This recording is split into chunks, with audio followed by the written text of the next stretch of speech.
Kegiatan sosialisasi Gerakan Nasional dan Revolusi Mental dengan tema dengan melaksanakan sosialisasi revolusi mental yang mengacu pada nilai-nilai integritas, etos kerja, dan gotong royong untuk membangun bangsa yang bermartabat. Rabu 21 Agustus 2019.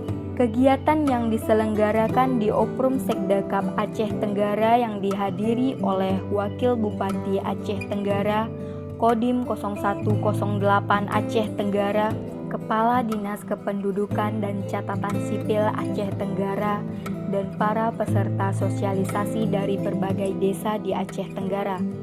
Kegiatan sosialisasi dimulai pukul 8.30 waktu Indonesia bagian Barat sampai dengan selesai. Wakil Bupati Aceh Tenggara memberikan sambutan dan sekaligus membuka kegiatan sosialisasi.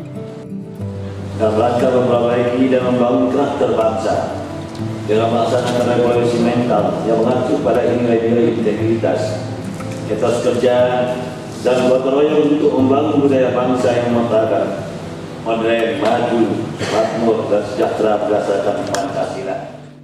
Kegiatan sosialisasi berjalan dengan baik. Dari Kota Cane, tim TV Agara melaporkan.